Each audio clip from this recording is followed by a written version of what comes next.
Yes, we are live. Okay, yes. So, hey everyone, this is Baldeep and Somil from Department of Electrical Engineering, and we welcome you all. So, first of all, I would like to invite Jishnu sir to introduce the podcast series and our guest for today. So, Jishnu sir, you may take over.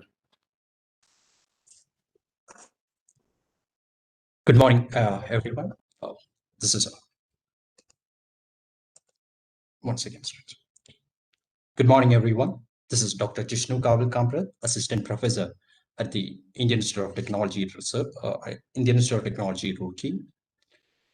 Okay. Welcome to the Alumni Connect podcast, bringing you candid and open discussions about all things related to students of electrical engineering, IIT Roorkee. As I said, my name is Dr. Jishnu Kamprat, currently an assistant professor at Indian Institute of Technology, Roorkee. I teach and conduct research in the Department of Electrical Engineering, IIT Roorkee. I'm also the faculty in charge of Alumni Connect events. Okay. Over the coming weeks, we will be interacting with the leading academics, industrial professionals, entrepreneurs, and other leaders who are alumnus of IIT Roorkee Electrical Engineering Department. We hope this will be interesting and useful to the students of the IIT Roorkee Electrical Engineering community. Okay. Today, we have very special guest with us, Dr. Anamika Dubey, who is joining from the United States. Anamika Dubey is an assistant professor at the Department of Electrical and Computer Engineering, Washington State University, Pullman. She did her bachelor's in electrical engineering from Indian Institute of Technology, Roorkee, in the year 2010. Okay, after that, she has finished her master's degree and PhD degree from University of Texas, Austin in 2010, 2012, and 2015, respectively. Her research interest lies in the core areas of power system. Okay, a warm welcome from the Department of Electrical Engineering, Dr. Anamika Dubey. It's indeed a great pleasure to have you here.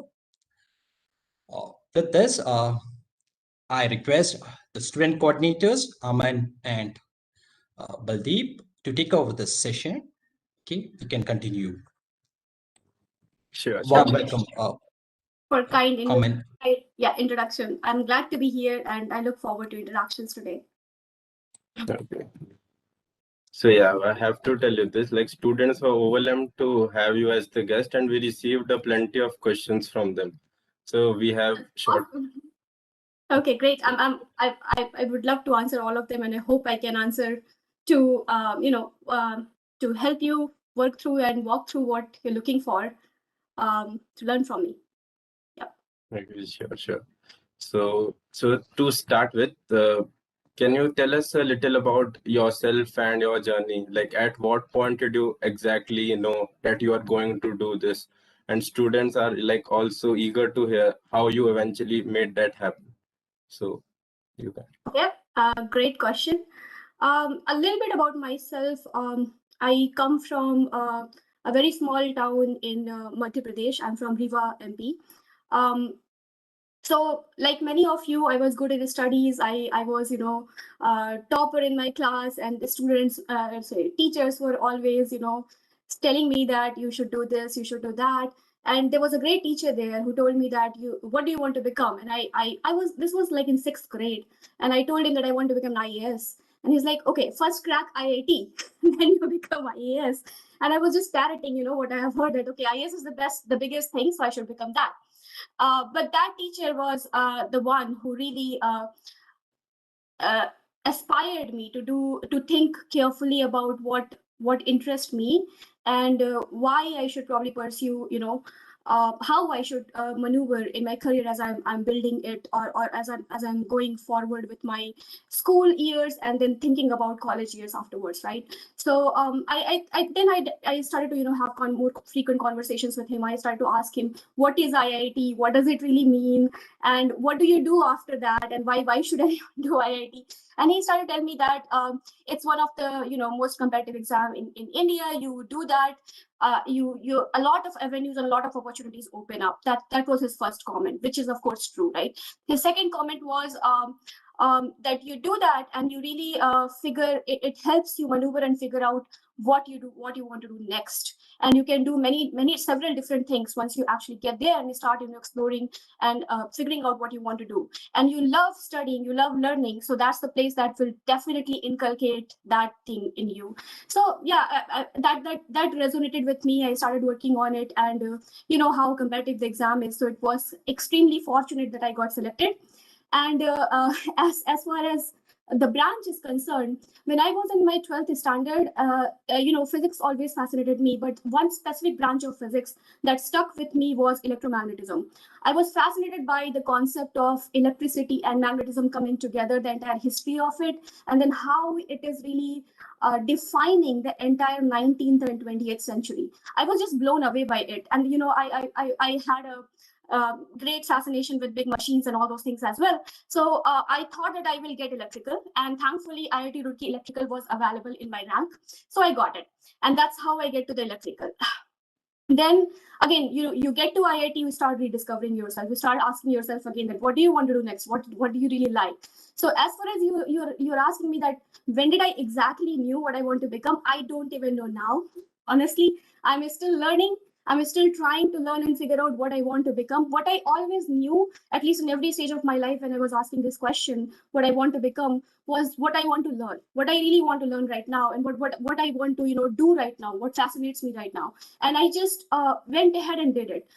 Not everything didn't work out. For example, when I was in IIT, I was always okay. So I was always fascinated. I want to do something more than classes. I want to explore some new topics. I want to figure out what professors do, what research they do, what are they working on. They're just not teaching, so what are they doing? So I was very curious about that. So I started forming some groups, and I started to figure out what professors are doing. So I dabbled a bit into computer vision. I dabbled a bit into face recognition. I did some image processing, and it just did not resonate with me that much. So I switched in my third year or fourth year, and I started to interact more with control systems and power systems professors, and I really loved that. And it has a lot of math, it has a lot of those big machines, it has again electromagnetism revisited. So I just really like that, and I continue to keep on doing that. And when I was in my fourth year, then I was thinking that I should do a job. I should go to industry, and I was specifically looking for power industry to get a job there in core. And when I started to talk to seniors about it, that what do you do in core, then they told me that there is limited chance that you will get to learn a lot of new things directly if you go into core field. Just go there. You will definitely learn a lot about how electricity is made, how electricity process actually works. But if you're looking for something more than that, and by the time I was actually very fascinated about the green energy, how renewables are coming up, what is happening in the renewable energy space, and I thought that is an extremely transformative thing. You guys might be thinking of something as extremely transformative thing. Think more about it. That's how basically you know what you want to do. So that's one key takeaway. Whatever fascinates you, try to learn more about it. And that's what I started to do. And then I talked to some professors, I talked to some seniors, I talked to some PhD colleagues who I was doing other research work with, and they suggested that probably you should try higher studies. And I had good collaborators, good friends as well, and they were also looking for some higher studies position. So then I started to apply, and I actually looked for where I want to pursue higher studies. And I learned about UT Austin, this group who was doing a lot of work in renewables, a lot of work in grid technology and those things, and I got there. And after getting there, again, you have to rediscover yourself. What do you want to do? You are here now. What do you want to learn? And there are 100 different things to learn. So you have to maneuver through that process again. What is resonating with you right now? So then I start to ask, and then again, it's not always about what's resonating with you. You also get influenced by everyone, your professor, your teachers, your colleagues. And when I got there were a lot of work going on in the grid integration of these renewables. And I thought it's fascinating, because if we want to move to 100% renewables, there's a lot of things that needs to be done. Renewable technology has to be built. It has to be made cost effective, and it has to be integrated with our grid. We cannot reinvent the grid. So I thought that's a fascinating problem to work on, that how do you integrate all these new technologies to grid? What kind of a skill set is needed to get there? So that's what I did my PhD on. And then after PhD, I again thought that I should probably go to industry and work somewhere. And then again, I started to reevaluate what kind of work I will be doing. And I thought that, no, I still want to learn more. And there is more things to learn. And then I started to apply for faculty position, and that's how I'm here. Now, if you ask me that this is what I planned for, no. There have been so many different paths that I could have gone. But at every path, I was reevaluating and re-asking this question, what will I get? What do I want to do next? Like not in terms of where I want to be, but what is it I want to learn next? What is it and where I can get the most out of it? That's what I was thinking about. And it's not just about learning, right? I am also an extremely ambitious person, and I want to build my career. So this was always back of in mind, that how I can distinguish myself from the crowd. And that's also helped me, build this higher study portfolio, then going into academia, where you can really try to invent yourself as a researcher and stand up on your own and get recognized for what you are doing, not what you are doing for a company. So there were two motivations that were going hand in hand, and that kept on pushing me. I still don't know where I'm going to go in 5 years from now, but this is where I am, and I think this is the best place I would want to be right now. I don't know if I babbled a lot, but that's the life story, how I got here and what I took. Okay, ma'am. Yeah, sorry, go ahead. Really nice to hear about your journey. But ma'am, there might be issues, like you might have faced some problems throughout your journey. Ma'am, can you please elaborate some and explain how you cope up with them? Absolutely. So, one of the biggest challenges, if you are very ambitious, which I think all of you are in IIT. I mean, it's just you have passed the toughest exam out there. So you have to be ambitious. I mean, you're thinking about your career all the time. You want to be the top, you want to be the best. And it's not just about top and best, you also want to make an impact, right? You just want to do all those things because that's how you think about yourself. And that's how I also thought about myself. But there comes a lot of challenges with it. So one of the challenges that I had was basically a lot of fear of failure.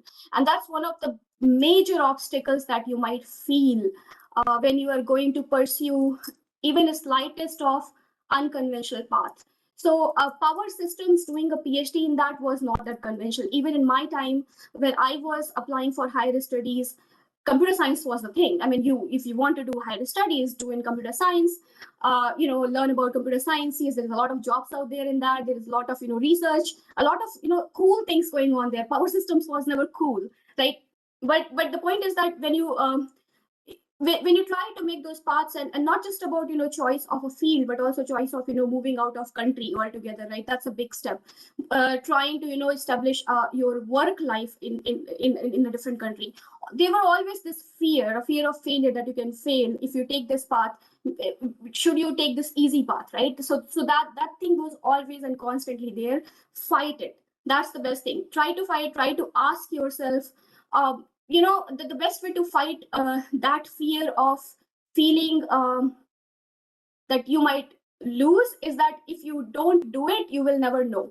So, but that doesn't always work. So what you really have to do is reach out, ask people, seek for help. Any kind of problems that you come across, just ask out. You wouldn't know how many people are out there to really help you unless you go and reach out. And it's not just one kind of obstacle, right? I mean, if you are, there are several things that can happen. If you're in a different country, there might be some different kind of issues that you can face, which are not necessarily academic. The whole point is that reach out. Always ask out. Always try to build your connections and networks in a way that you can seek for that help and you can get out of that fear. And always try to work on basically trying to get that. Basically, that's what I did. I'm not saying that all of you have this fear, but that was one of the major obstacles for me. And I'm still, I haven't conquered it. I'm still fighting it, but that has been constantly my companion towards my journey. But then I think that has been one of the major obstacles. Sure. Like it was great to hear how you tackled the problem. So as you also mentioned, most often it's seen that students go for jobs to earn the top buck, right? So what was your motivation behind like going? I know you have already told about this, but can you tell us more in detail about like what was your motivation exactly? Sure. So I basically, the way I think, or at least I find happiness in my work, is if I'm learning something. That's very important, and that's very crucial for me. I think that there is a lot of things out there for us to learn, and if we are not learning, we are not moving. So I always wanted to learn. That was one of the major things out there. Now you can always say that whatever you do, whichever field you choose, you're going to learn something. I mean, that's just, why power systems. So yeah, you're right. And then whatever resonates with you, just try and go and try to learn it. So in my case, it was always about this fascination that I want to learn about what's happening with the green energy, what's happening with the renewable energy. Is it the transformative solution? What's happening with the climate change? I mean, at the time there was no climate change, of course, but global warming was still there. So what is happening with our Earth? What's happening with? I'm just fascinated about all these kinds of things with the environment, with the energy, with the power, and then how it is really going to make an impact in anyone's life. And I do believe that two things that are very crucial and very impactful, I would say three things, but two things that I thought at that time, one was education and other was energy. These two things I thought was always at the core of it. And I thought as a electrical engineer, I can probably, hopefully make an impact in this energy domain. And that was my motivation to go out there. But since you mentioned about top bucks, what I really want to say is that it's not about, not wanting to earn top bucks. If earning top bucks is a motivation, sure, by all heart pursue it. But there are great ways to do it. I mean, you just think about those, amazing startups that are coming up. I mean, they are really not running about top buck in a company. They're running about top bucks, but they are still pursuing their passion. What I'm saying is that try not to just be content with where you are. As long as you are not satisfied with where you are, you will keep on moving. So whatever is the motivation, go and pursue it. Okay, ma'am, there's another question, like how much soft skills do account, like how much they are important when one want to pursue research and all those things? That's a good question. Let me think about it. I think soft skills are definitely very, very important, but there are gamut of soft skills out there, right? So I don't want to, say that one is important and other is not. Soft skills are great to have because they help you maneuver how you develop your career in research industry or anywhere, right? At the end of it, you are building your career. At the end of it, you want to distinguish yourself from the crowd, or at least you want to grow, right? You want to grow up. And really, the point is that the soft skills that you have got are your weapons to actually are also one of your weapons to climb them. There are no one set of soft skills that are better than other. For example, some people are great leaders, right? They have good leadership skills, but some people are problem solvers. Now, if you want to make someone a top head of some research group, leadership is great, but if someone has a great problem solving skill, that's amazing. I mean, and that's what you want to do. I mean, that's how they can actually work through it. So whatever is a skill, whatever is your soft skill, try to leverage it to your fullest. For example, I am not a great, person who can build great networks, but I am a great problem solver and I have a great work ethic. These two were my, soft skills that help me maneuver through my career throughout the time. And as the job required, I learned other soft skills. For example, communications, for example, reaching out to people and building your own research network or your own network. All those things you learn as the job requires. But some of the core soft skills that you have that will help you maneuver in the beginning and that will be with you forever. And those are the ones that will guide you through. And all of you have those. And those are definitely important, of course. And as you grow up in your career, you have to acquire some new ones as well. And you will. I mean, that's just, as long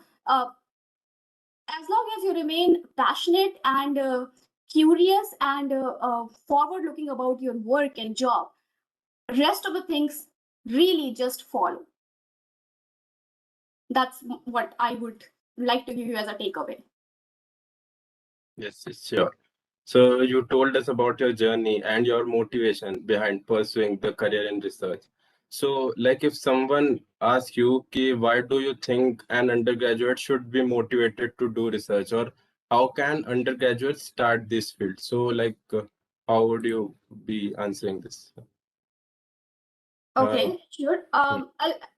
Sorry, go ahead. Complete your question. Yeah, this is it. Like, how should one start with it, and what should be his motivation to start in research? So let me give you a T-level answer to this. The first level is very personal to your career. So you are at the best of the best schools in India, right? You are at a place and a position where you can really do whatever you want. You have the great faculty at your disposal. You have all the time in the world for next 4 years. Honestly, you won't believe it, but you do have all the time in the world for next 4 years to just figure out yourself. Doing research is great because that will help you distinguish yourself from your peer wherever you will go. That's how you will grow in your career. That's a great way to grow in your career. So think in this way that top scientists that are in, let's say, Facebook, Google, or any of these top top companies, which you would just imagine that why do they have researchers? Everyone is working on new problems. Every of these companies want to have an edge with their competitors. They are trying to establish themselves and think about that product which is coming from 10, 20 years from now. How will you get there? That's where you want to get, because that's where really the top bucks are. If you think about top bucks, that's where they are. And not just in terms of money, in terms of your career, in terms of your personal growth as anyone you want to be, right? As a manager, as a researcher, as whatever you want to be. So what I'm really trying to say is not just just only the way, it's one of the ways how you can distinguish yourself from everyone else as you grow up in your career. This is something that is new, that is novel, right? That can be in your career or in your resume, which is a great thing to have when you are going to rise up the ranks as you go on, right? So and also try to get the first ladder where you want to land, so that you can rise up the ranks, right? So that's one of the very that's one of the very professional reasons why you should try to why I think undergraduate students should think about research. That's not the only way, but that's one of the way to really make your professional career distinguishable. Other reason is very personal.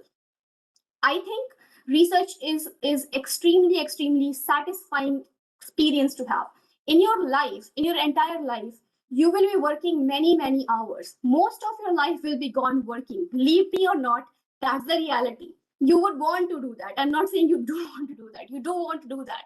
Most of your time is gone working, and you would want to do that, right? You want to be happy about it. If you are really doing it, I mean, if you're working for those many hours, why not be happy about it? Now think about it when you were happiest. You were happiest when you were kids, when the entire world was there to explore, right? You were always looking for that new thing, that new road, that new bike, that new cycle. I learned this thing, I learned that thing. That is the happiest feeling that you have. That's what research offers. It's extremely frustrating, but it keeps you young. It keeps you a kid. That's why you see, professor. I think the professors are the best people in the world, but I'm biased. But the whole point is that, and I'm not talking about myself, I'm talking about seasoned professors, of course. But the whole point is that basically, it's an extremely personally satisfying experience to have. So if you get a chance to experience it as an undergraduate student, you should try to do that. You should try to learn about that. And the third reason I think is more societal. So if any one of you think about the world, what will your legacy be?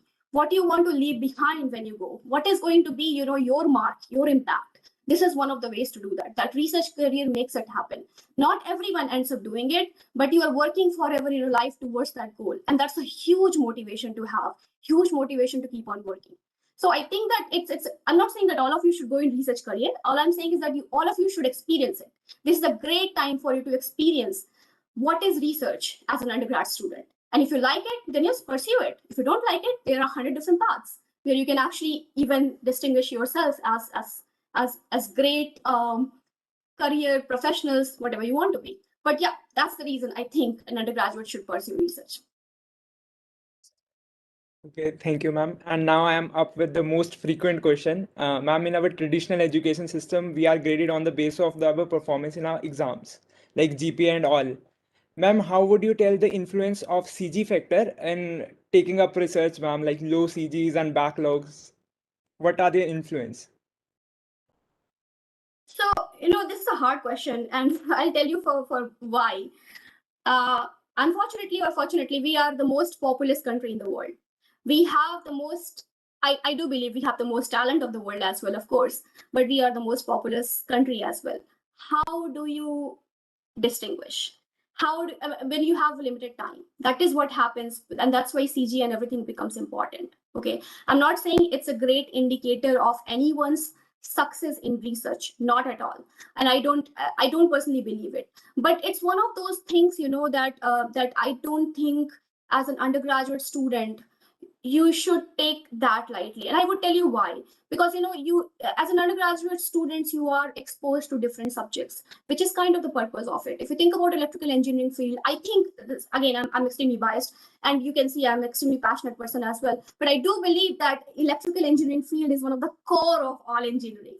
If you are an electrical engineer, you can literally be anything that you want to be. And that's how I believe. I totally believe. I know people from electrical engineer who are photonics engineers. I know people from electrical engineer who are, of course, CS. I know from electrical engineer who are working on, climate models or geospatial models or whatnot. I mean, tell me about it. I'll tell you electrical engineers everywhere. So why they can do that? Because, electrical engineering field, when you go to undergrad, it's so vast, it's so diverse that it really gives you that opportunity to explore these subjects in maybe not in that detail, but at least in a very superficial level. You should try to learn them.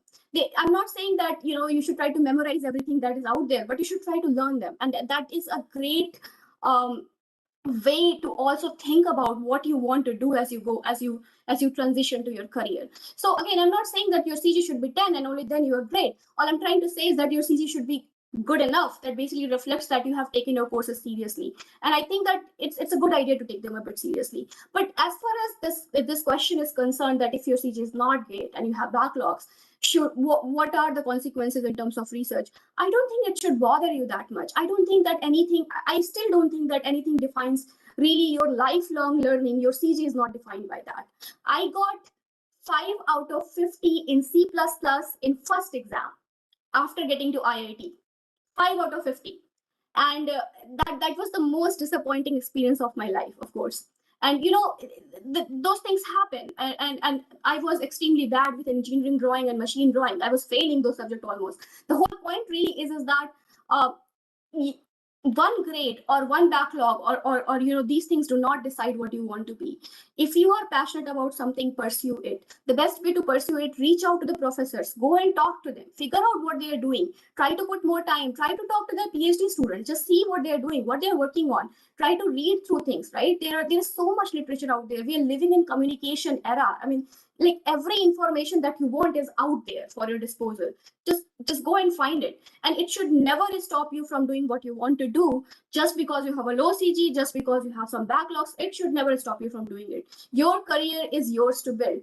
And once you think about it seriously, the world is out there to really help you. That's how I think about it. I have a mixed opinion because I'm a professor. I do consider school learning and the grades to be important, but I don't consider them to be absolute. You have other capabilities, you have other avenues to learn. You should go out and pursue them and learn them through those. You should never restrict yourself because of some grade, because of some backlog. That should never happen.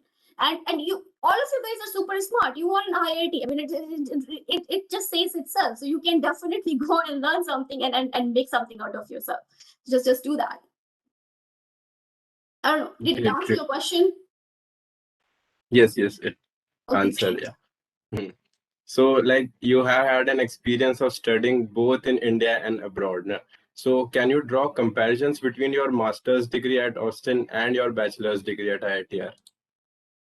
Sure. So first of all, I want to say that there is a difference between the bachelor's degree and master's degree, just for say, because those are different degrees.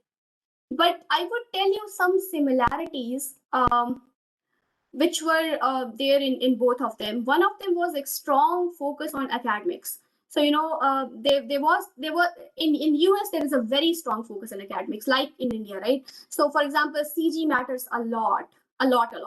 So think about it in this way, that the midterms matter, the exams matters, the end term matters, and that was very true here in US as well. That yes, those things matter. Now, of course, the exam patterns were a bit different because it's a master's class versus a bachelor's class. Our questions were more open-ended, more project-based. So we were doing more of a, those kind of analysis and understanding of the subject. So which was different, but there's still a very strong emphasis on the grades. But you cannot get grades by not really learning the subject. So that was one distinction. So So students were more concerned about learning the course because the grades were directly associated with learning the course.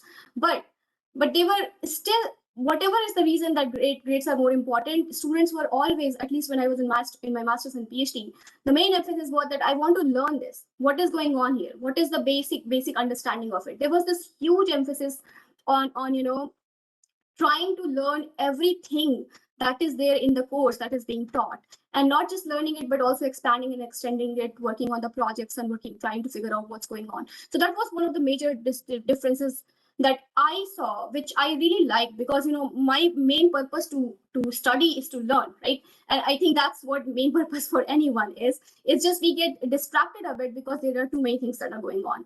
But I found here that it was always the case that learning, it was a constant work that you are doing. You are every day, you have homeworks, you have assignments, whatnot. You're working through it. You're working on a group. You're studying together. You're still trying to study together and put your inputs together. So that was one of the major differences that I saw. I don't know, at least when I was in IIT, there was not that strong emphasis among all the students to learn things. It was more about, those who were getting CG, their main emphasis was to get CG. Those who were not getting CG, their main emphasis was that I don't want to learn. So that was the difference between the two education system. Here, it doesn't matter whether you're getting CG or not, you are still learning. Everyone was curious, everyone was learning a lot, and that was an extremely amazing environment. The other difference I told you, one of the other differences was, of course, the exam pattern. Our questions were more open-ended. Our questions were more project-based. You have to work on it throughout the semester to actually get something out of it. You cannot just, study on the last day and get grades, for example, for some of the courses that I did that. So you cannot do that. You really have to work on all your courses throughout the time. Then master's education, or when I was studying here, I was also working. So I was also a research assistant here, and that's what you typically do.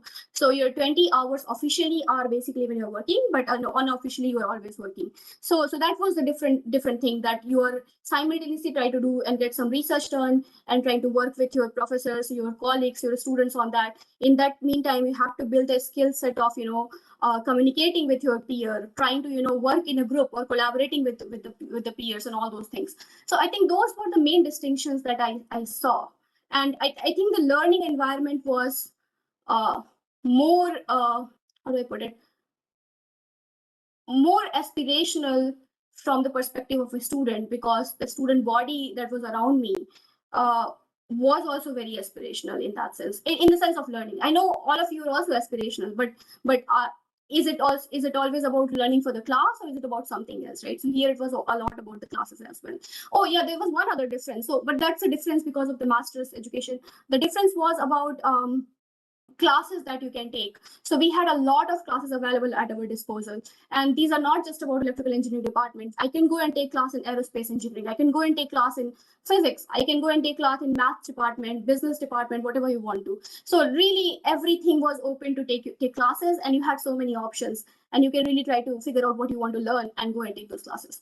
So that was amazing. Ma'am, now can you tell something about your recent research projects and currently ongoing research projects? Sure. So yeah, sorry, go ahead. Were you saying something? No, ma'am. Okay, all right. So yeah, so like I said, I continue to work in the area of this 100% renewable and DER integration. So I look in the problem from the perspective of the grid, that what do we need to do on the grid side to make this transition possible. Now, there are a bunch of problems that come from that particular question. The problems are in the domain of technology, that how do you make the technology possible? The problems are in the domain of grid management. So that essentially goes into the problem of optimization, control, whatever you're learning right now with the grid at the grid level. It also goes to the problem of managing new types of resources. So you have a lot of active resources coming up. How do you really learn about those human behaviors, those demand response, those building models, and all those kind of things? So all that's basically has been my core of my research on how do we still integrate these renewables to the grid. And for that reason, I have really collaborated with all sorts of folks from computer science, from control systems, from mathematicians to economists, and that has been extremely amazing. That's the other thing I like about research. You really get to collaborate with the best and the best of the lots and learn a lot. So that's what I have been doing. But one of the problems that is core to my heart, and actually very relevant problem and recent problem that I have started to work on, has to do with how climate change is affecting our extreme events that we are seeing, and how it is affecting our grid or power grid infrastructure. So by extreme events, I mean, hurricanes, wildfires, all sorts of things, that big storm events that you are seeing. Now, why are they relevant? Because their frequency and their intensity is continuously increasing, and it's going to increase because of the recent effects of climate change that is happening. And it's really important for us to understand how these events affect our grid, because power grid is still the biggest machine out there that is out there. Other than internet, I'm a bit, of course, changing my opinion a bit about it, but still one of the solid and physical machine out there is still power grid, and internet is still powered by energy. So I would say that energy takes precedence. But anyway, so power grid is basically one of the biggest machines out there. If it's down, literally every service is down. So it's very important for us to understand how these events can affect the grid, and basically how we can reinforce our network so that these effects could be lesser, right? So that's one of the problems I have been working on, and that problem really requires us to understand about the probabilities of these high impact, low probability event, the mathematical models for them. How does those mathematical model interact with the physical infrastructure, the power grid that you have?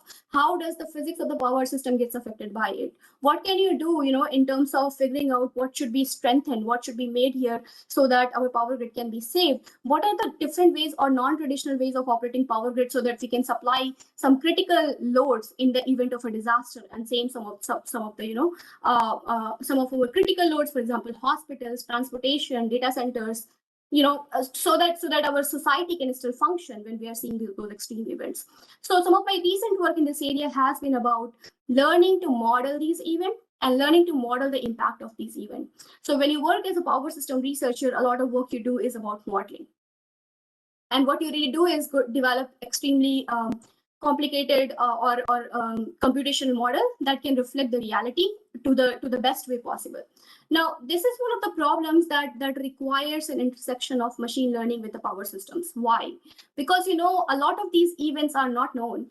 A lot of the ways to model these events require us to distill the information, a lot of information out there, which of course can be distilled through some of the known mathematical models, but there might be some different ways of also distilling it so that you can understand more about it. Long story short, this research actually crosses the boundaries of power, climate science, machine learning, control and optimization, all of them put together towards making our electrical infrastructure more resilient. That's what I have been doing these days, and that's one of the major projects that's going on. Yeah, so you already told about various career options after electrical engineering. So, what are the most, I can say, according to you, what are the new and emerging fields of research that an electrical engineer can pursue? Again, I'm biased. Electrical engineer can pursue anything. So let me start from there. Now, as long as new and emerging you're talking about, I do believe there are, by the way, there is a National Science Foundation here, which funds the research in US. They have come up with 10 problems of this century. I would encourage all of you to look into that. One of the problems is, of course, how do we handle the data revolution that is coming up? There's an immense amount of data that we are getting, and it can be used for so much good. Climate change, how you can actually work with it with the data, what information can you gather, what models can you create? And as an electrical engineer, you have those understanding information. You can just build your career on that side. Energy is going to be the big thing in next century. Why it's a big thing? Because it's not just about power system or power grids. It's about how energy is generated. It's about how energy is transmitted, and it's about how energy is consumed. Consumers are becoming more and more aware of their energy consumption.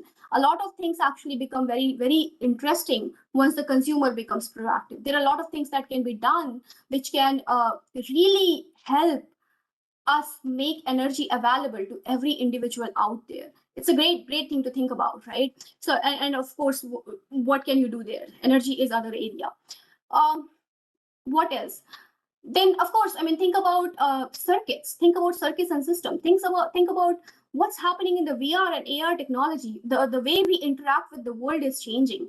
I mean, the things that you can do, the things you can imagine. Think about be able to teach a group of students somewhere out there in a remote location through this VR technology. Of course, I am talking hyperboles because there is a lot of cost involved. But as you know, with any technology, as it becomes more and more pervasive, it becomes more and more inexpensive, and that's how it reaches to every hand, right? So you can think about the extreme uses of all these AR VR technology. Think about AI technologies, right? Think about what can AI do? What sorts of problem in AI can solve? Those are some other things. Now, if you go into details of all those things, think about if you think about circuits and systems, the moment you try to combine that with the data revolution, it starts the field of HPC, which is high performance computing. Now that's a big deal. How do you make computer architectures that can do those high performance computing to actually crunch this data and create something? So what I'm trying to say is that the way electrical engineers can do all those things is because the way all of these problems are connected together, and it gives you that avenue to really build your career in those directions. So I would say that it's all out there in your reach. So just think about what fascinates you and try to build a career in that direction.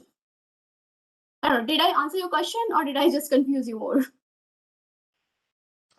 No, ma'am, we got it, ma'am. Ma'am, I'm up with the next question. Ma'am, what are the prerequisites that an undergraduate student should have to do a research in any foreign university, or anything that you may seek so that someone can come along with you to do a research? That's a good question. So two core things. One thing, and I'm talking about hard skills, not soft skills. So hard skills, you definitely need to know how to code. The world has changed. You definitely need to know how to do coding, how to program, how to think logically, because programming is a lot about, of course, knowing the language, but more than that, it is also about how you think logically, how you really put together a program to do something. It's like how you solve a math problem. It's just the next level of it. That gives a lot about the student, and that as a student you also learn a lot about different things. So coding, programming, hone that skill, learn it, learn as a hobby, learn whatever it takes, but just learn that skill. And there's so many resources out there. There is no dearth of resources. Just learn that. That's one thing.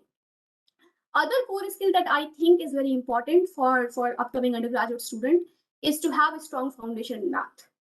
Try to learn mathematics. Math is fundamental. To me, it at least for this might be a bias.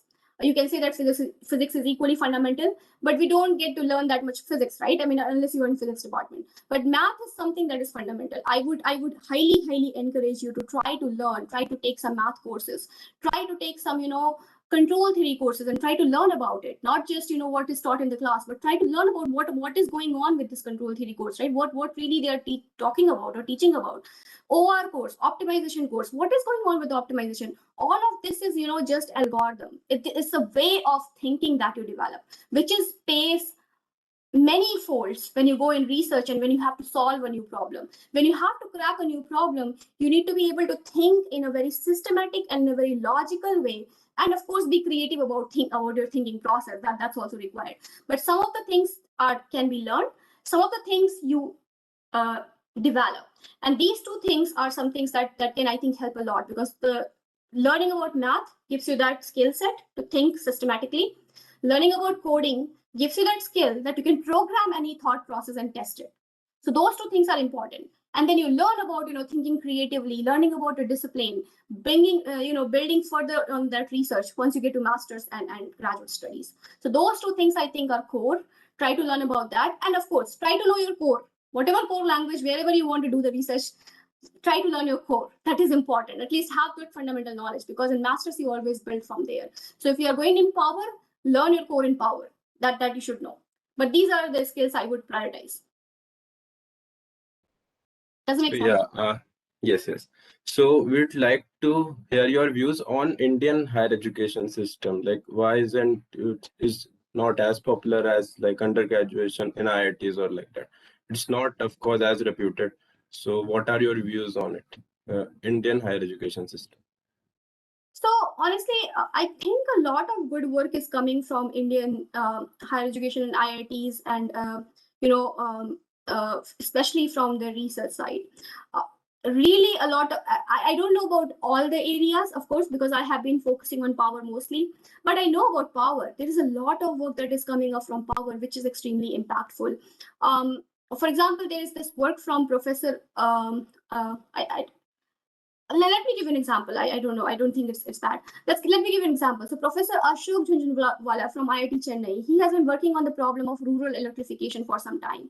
And his work has been so impactful that he got IEEE Rural some very, very famous award. That is one of the highest and top-rated awards. He has established so many off-grid solutions and so many companies that has spawned out from his research and work. It's just an image. I mean, it's a huge impact. So what I'm trying to say is that there is a lot of impact, but there is a charm to actually work outside. So that's why you see a lot of, folks moving outside to get more experience and to understand more about what's going on out of India. But there's good work coming from India. I mean, IITs have been extremely engaged with the energy field and electrical power system field, at least that I know. There's a huge project that's going on right now, which is together jointly funded by DOE and Department of Science and Technology in India.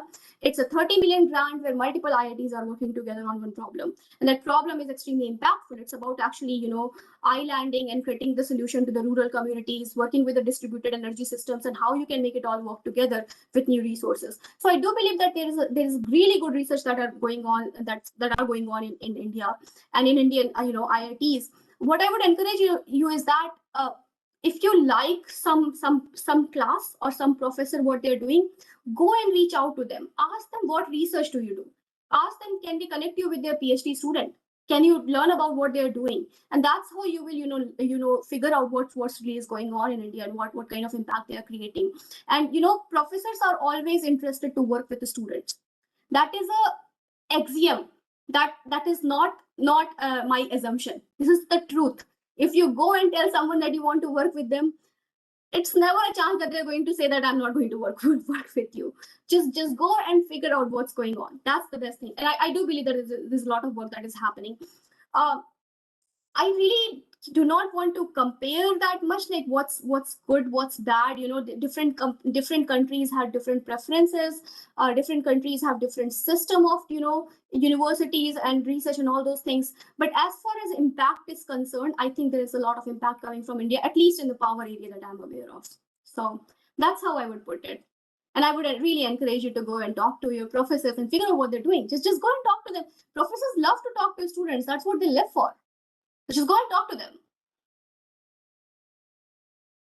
Ma'am, what piece of advice would you give to especially a third year moving to his final year, because start getting in the sport and and also and also their interactions, will they be able to make a network or not? It's all really start coming in mind at a single point. So one piece of advice you would like to give them to stick with. So Aman, you were breaking off. I could not hear everything. Can someone tell me the question? And I'm getting some echo as well. Sorry.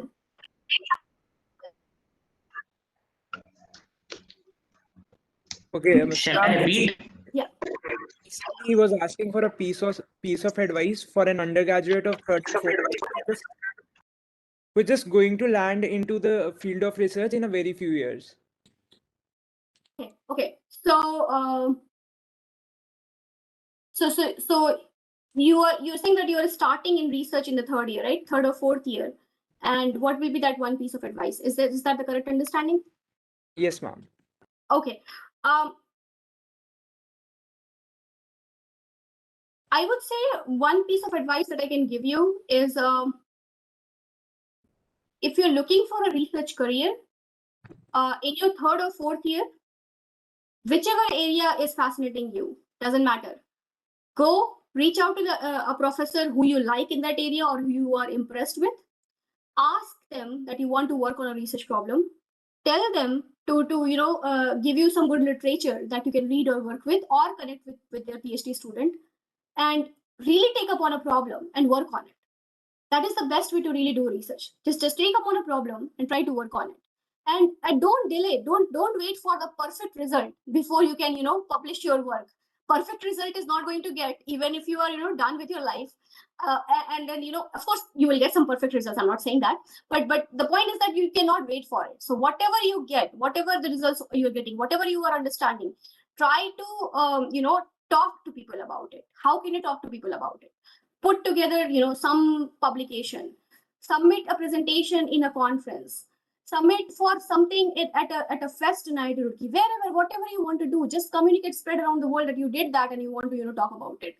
Now, this is not about getting a paper published. This is not about getting a talk. This is about you understanding the research process. You pick on a problem, you try to solve it, you have a partial solution. How do you go and make it tell people about it? This is the process. This is the training that you need to have, or at least want to get, or have some understanding of it before you actually jump into the research career.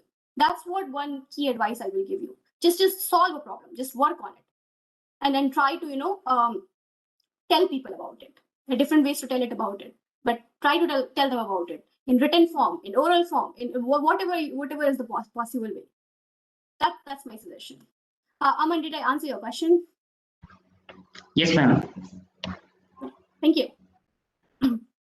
Okay, so now I would like to take this opportunity to thank you, ma'am, for sharing your invaluable experience and your lifelong journey. I hope that students will find it very insightful and motivating. I appreciate the fact that you have told everything from the very basics. I would also like to thank the audience for being very keen, and your presence is very highly appreciated. So with your permission, ma'am, I would like to end this meeting now. Sure, absolutely. Thank you so much for inviting me, and it was a great opportunity to talk to all of you. And if any one of you have any questions, just feel free to reach out to me. I think Professor Jishnu has my email. You can always reach out to me. Shoot an email if you want to talk more. Just